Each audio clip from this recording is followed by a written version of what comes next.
There's a thick, simple paste, costing barely $2, that can wipe out mold so aggressively it almost looks like the surface is being stripped clean. And yet, you won't see it advertised, you won't hear cleaning brands recommending it, and you definitely won't find it sitting on store shelves with bold claims and flashy packaging. Because this paste doesn't fit the system. It doesn't just hide mold.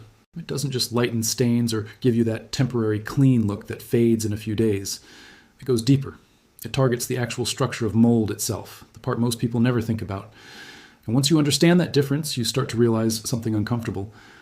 Most of what you've been using all along was never designed to fully solve the problem in the first place. Mold is not just a surface issue, it's alive. It spreads through microscopic roots that dig into walls, tiles, grout, wood, anything even slightly porous. That's why you clean it once, feel satisfied for a moment, and then watch it creep back within days or weeks. Most commercial cleaners rely on surface level effects. They bleach, they disinfect temporarily, but they don't always reach deep enough to destroy the source. And that's not necessarily because they can't. It's often because they're designed to be quick, convenient, and safe for repeated use. The goal isn't to eliminate mold permanently. The goal is to make it manageable enough that you keep coming back to the product. Now this paste flips that logic completely. Instead of prioritizing speed, it prioritizes depth. It's made from basic, low-cost ingredients that, when combined, create a reaction strong enough to break down mold at a structural level. It doesn't just clean, it reacts, it penetrates. It changes the environment mold depends on to survive. And the result is something that feels almost disproportionate to its cost. You're using materials that cost less than a cup of coffee, and getting results that outperform many products priced 10 or 20 times higher. That's not something most industries are eager to highlight. And here's where things start to connect in a bigger way. Cleaning brands operate on repeat usage. Their products are designed to run out, to require frequent application, and to fit into a routine. You spray today, you spray again next week. It becomes a habit.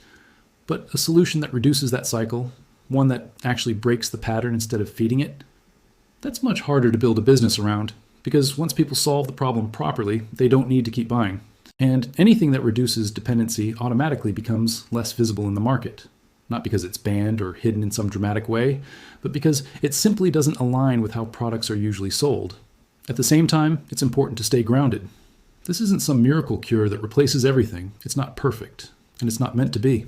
It requires a bit more effort, a bit more patience, and a willingness to do things slightly differently than what you're used to. But that's exactly why it works. It's not built for convenience, it's built for effectiveness. And that trade-off is something most people aren't used to anymore. What makes this paste truly powerful isn't just what it does to mold. It's what it reveals about how we approach problems in general. We've been trained to look for fast solutions, quick fixes, and easy routines. But mold doesn't respond to shortcuts. It responds to conditions, chemistry, and consistency. And this paste taps directly into that reality. So as simple as it sounds, what you're looking at here isn't just another cleaning trick. It's a shift in how you deal with a problem that millions of people struggle with every single day. And once you see how something this cheap, this basic, and this overlooked can outperform expensive alternatives, it becomes very hard to ignore what's coming next. What makes this paste feel almost unnaturally powerful against mold isn't some hidden secret. It's the way basic chemistry is being used in the most direct and aggressive way possible against mold biology. To really understand why it works so well, you need to understand how mold actually survives. Mold isn't just a surface stain. It's a living organism that grows roots, tiny filaments called hyphae, that dig deep into porous materials like grout, wood, paint, and even concrete. That's why wiping it off or spraying something on top never truly solves the problem. You're only removing what you can see while the real colony stays alive underneath, waiting to come back stronger. This is exactly where most commercial products fail. They're designed to give you a quick visual result. You spray, the black spots fade, and it looks clean. But chemically, very little has changed beneath the surface. Now compare that to what this paste actually does. When you combine ingredients like baking soda, hydrogen peroxide, and a mild acid like vinegar or lemon, you're creating a layered reaction. Each ingredient plays a role.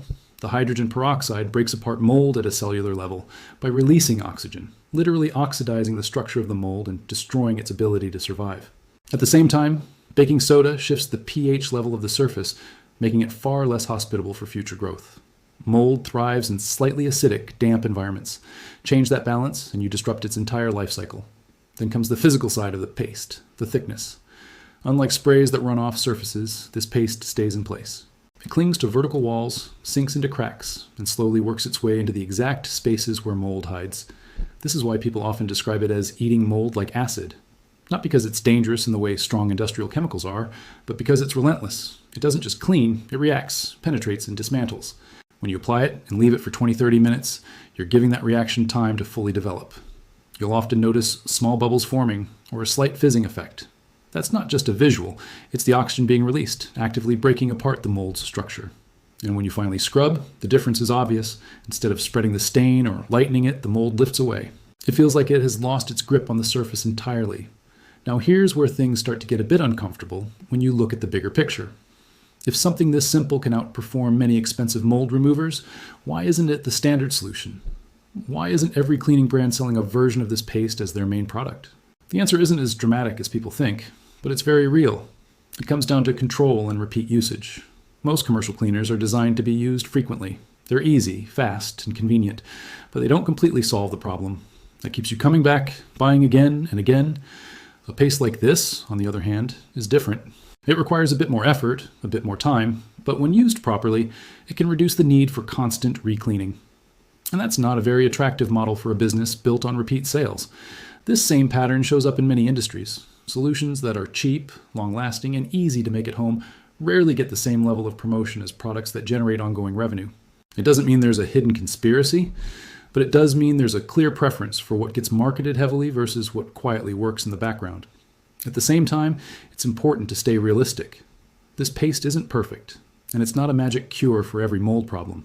If mold is spread deep into structural materials, or if there's a serious moisture issue in your home, no DIY solution will fix that completely.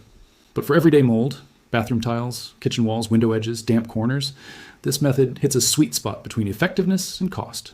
It gives you something most people don't realize they've been missing: control over the problem instead of dependence on products.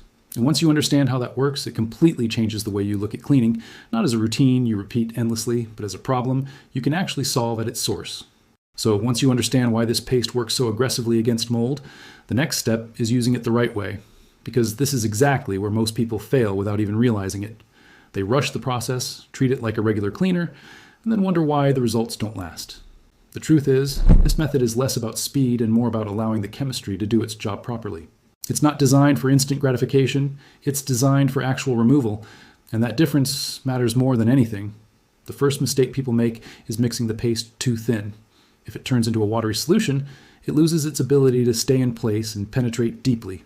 What you want instead is a thick, almost toothpaste-like consistency, something that sticks to vertical surfaces without dripping. That thickness ensures the active ingredients remain in contact with the mold long enough to break it down completely. Once you apply it, this is where patience becomes critical. You don't scrub immediately, you let it sit, ideally for 20 to 30 minutes, sometimes even longer for stubborn patches. During this time, something important is happening beneath the surface. The hydrogen peroxide is releasing oxygen, slowly attacking the mold's cellular structure. The baking soda is altering the pH environment, making it hostile for regrowth, and the paste itself is physically working its way into tiny cracks and pores where mold hides. You might notice slight bubbling or a faint fizzing sound. That's not just visual feedback, it's the reaction actively breaking apart the mold colonies. This is the step most people skip, and it's exactly why their results don't last. Then comes the scrubbing phase, and this is where the difference becomes obvious. Instead of smearing the mold around or just lightening the stain like typical cleaners do, the mold starts lifting off the surface. It feels loose, almost detached, because the paste has already weakened its grip. You're not fighting the mold anymore. You're just removing what's already been broken down. After that, you rinse thoroughly with clean water. But here's the part people underestimate the most: drying. If you leave that surface damp, you're basically inviting mold to come back again. Moisture is the single biggest factor behind mold growth. So after cleaning, proper drying is non-negotiable. Open windows, use a fan, let sunlight hit the area, whatever it takes to remove that moisture completely. Now here's the honest reality that most viral hacks never tell you. Even though this paste is powerful, it doesn't mean mold will disappear forever. If your environment stays humid, poorly ventilated, or constantly exposed to water, mold will always find a way back eventually. No cleaner, cheap or expensive, can override bad conditions. And this is where the real solution goes beyond just cleaning. It's about prevention. Improving airflow, fixing leaks, reducing humidity.